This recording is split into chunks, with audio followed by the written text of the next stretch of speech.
నిన్న పాత బస్తీలో మెట్రో రైలు శంకుస్థాపన కార్యక్రమంలో పాల్గొన్నారు సార్ రేవంత్. ఈ సందర్భంగా మజ్లిస్ సపోర్ట్తో హైదరాబాద్ని అభివృద్ధి చేస్తాం, ఓల్డ్ సిటీ కాదు ఇది ఒరిజినల్ సిటీ, సో ఈ ఓల్డ్ సిటీని మేము అభివృద్ధి చేస్తామని చెప్పారు. అంటే సాధారణంగా ఏ పార్టీ అధికారంలో ఉంటే ఆ పార్టీతో సన్నిహితంగా ఉండే ఎంఐఎం అధినేత ఓవైసీ చాలా ఇంట్రెస్టింగ్ కామెంట్స్ చేశారు సార్. 5 ఏళ్ళు రేవంత్ అధికారంలో ఉంటారు అని చెప్పేసి, ఒకవైపు బీఆర్ఎస్ ఆరోపణలు చేస్తోంది, లోక్సభ ఎన్నికల తర్వాత ప్రభుత్వం ఉండదు అని చెప్పి బీజేపీ నాయకులు చెప్తూ ఉన్నారు, షిండే షిండే నయా షిండే అని చెప్పేసి. సో ఈ అంటే ఐ మీన్ మిత్రబంధానికి ఇది సంకేతంగా భావించాలి మనం. Majlis and old city MIM సహకారంతో ఓల్డ్ సిటీ డెవలప్ చేస్తామనడం తప్పేమీ లేదు. ఎందుకంటే ఓల్డ్ సిటీలో ఉన్న ఎమ్మెల్యేలు ఎవరు? ఎంఐఎం ఎమ్మెల్యేలు. ఓల్డ్ సిటీ ఎంపీ ఎవరు? ఎంఐఎం. మరి అక్కడ ప్రజాప్రతినిధుల సహకారం లేకుండా అభివృద్ధి సాధ్యమా? ఇవాళ మనందరికీ తెలుసు, ఒక రోడ్డు విస్తరించాలంటే కూడా లోకల్గా బలం ఉన్న పొలిటికల్ పార్టీ సపోర్ట్ చేయకపోతే చాలా ఇబ్బంది అవుతుంది. ఎందుకంటే ల్యాండ్ అక్వైర్ చేయడం కష్టమవుతుంది, ప్రజల నుంచి తిరుగుబాటు వస్తుంది, నిరసనలు ఎక్కుతాయి.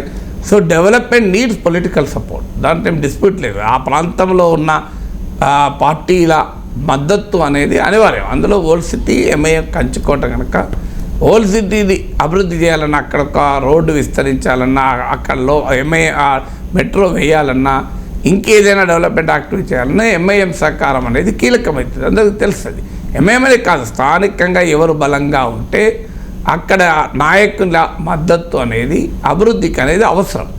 సో అందువల్ల ఓల్డ్ సిటీ అభివృద్ధి చేస్తే ఎంఐఎం మద్దతు కొరకు చేస్తే, జూబ్లీహిల్స్ అభివృద్ధి చేయడం ఏ పార్టీ మద్దతుకు, మోకిల్లా కోకాపేట శంకరపల్లి అభివృద్ధి చేస్తే ఏ పార్టీ మద్దతుకు, ఇట్లా లెక్క తీయలేము. కానీ ఒకటి నిజం, మీరు అన్నది కీలకమైన ప్రశ్న మీరు లేవనెత్తారు. అసదుద్దీన్ ఓవైసీ స్టేట్మెంట్ అది పొలిటికల్గా సిగ్నిఫికెన్స్ మీరు రైజ్ చేసింది. ఒకవైపు ఏమో బీఆర్ఎస్ నేతలు ఇక ఈ ప్రభుత్వం ఉండదు, పార్లమెంట్ ఎన్నికల తర్వాత కాంగ్రెస్లో ముసలం పుడుతుంది, బీజేపీ కాంగ్రెస్లో షిందేలు పుడతారు, వాళ్ళే కదా షిందేలు సృష్టించింది, అందువల్ల షిందేల గురించి వాళ్ళు తెలిసిన దిక్కెవరు తెలియదు. సో షిందేలు పుడతారని అంటున్న సమయంలో 5 ఏళ్ల పాటు రేవంత్ అధికారంలో ఉంటాడంటే మీనింగ్ ఏంటి? ఒకవేళ షిందేలు రేవంత్ రెడ్డి షిందే అంటున్నారు, అక్కడ ఇంకో పాయింట్ కూడా ఉంది. ఇక్కడేమో రేవంత్ ప్రభుత్వం 5 ఏళ్ళు ఉంటుందని ఓవైసీ అన్నాడు. సో షిందే ప్రభుత్వం 5 ఏళ్ళు ఉండడం ఏంటి అనే క్వశ్చన్ కూడా వస్తుంది. బట్ డెఫినెట్గా క్లియర్గా ఎన్నికలకు ముందు కాంగ్రెస్ ఎంఐఎం రిలేషన్స్, ఎన్నికల తర్వాత కాంగ్రెస్ ఎంఐఎం రిలేషన్స్లో తేడా ఉన్నమాట నిజం. సో ఇక ఎన్నికలకు ముందు ఎంఐఎం బీఆర్ఎస్ సన్నిహితంగా ఉంది. కాంగ్రెస్ పైన, రాహుల్ గాంధీ పైన, రేవంత్ రెడ్డి పైన ఓవైసీ బీఆర్ఎస్ నాయకుని స్టైల్లో అటాక్ చేశాడు. ఎన్నికలు అయిపోయాయి, ఇద్దరి రాజకీయ అవసరాలు ఉన్నాయి. కాంగ్రెస్ రాజకీయాల అవసరాలు ఏంటి? అదొక 7 సభ్యుల ఫోర్ట్. సో 65 మంది కాంగ్రెస్ పార్టీకి ఉన్నారు. సో ఇంకో 7 కలిస్తే 72 అవుతారు. చాలా సురక్షితంగా సేఫ్ నెంబర్ అవుతుంది. అందువల్ల 63 మంది ఎమ్మెల్యేలు మాత్రమే గెలిచినప్పుడు కేసీఆర్ ఎలాగైతే ఎంఐఎం సపోర్టు తీసుకున్నాడో, 64 మంది కాంగ్రెస్ ఎమ్మెల్యేలు గెలిచినప్పుడు కాంగ్రెస్ చేయదు ఆ పని. సో ఎంఐఎం చేసినప్పుడు కాంగ్రెస్ కూడా చేస్తుంది. సో అందువల్ల కాంగ్రెస్ పార్టీకి ఇతర పార్టీ ఎమ్మెల్యేలను లాక్కునే ముందు చాలా క్లియర్గా స్టెబిలిటీ తెచ్చేది 7 సభ్యులు ఎంఐఎం. సో ఇప్పుడు 2014లో జరిగింది అదే. 63 మంది మాత్రమే కేసీఆర్ గెలిపించుకోగలిగాడు. వెంటనే కేసీఆర్ ప్రభుత్వాన్ని అస్థిరపరచడానికి ప్రయత్నాలు మొదలయ్యాయని కేసీఆరే చెప్పాడు. ఇమీడియట్గా ఆయన ఎంఐఎంకు రీచ్ అవుట్ అయ్యాడు. ఎందుకంటే ఎంఐఎం 7 సభ్యులతో మద్దతు తెచ్చాడు. తర్వాత ఇతర పార్టీ ఎమ్మెల్యేలు, టీడీపీ, కాంగ్రెస్ ఎమ్మెల్యేలు తీసుకోవడం మొదలుపెట్టాడు.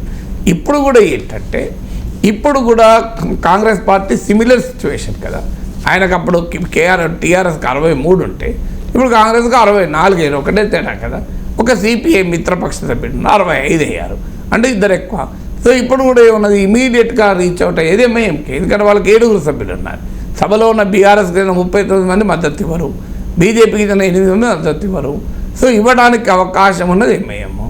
అందువల్ల కాంగ్రెస్ పార్టీ ప్రభుత్వం స్థిరంగా ఉండటానికి అనివార్యంగా ఇతర మద్దతు అవసరం కనుక ఎంఐఎంకు రీచ్ అవుట్ కాంగ్రెస్ పార్టీ అవుతుంది, అయింది కూడా, క్లియర్ కనబడుతుంది.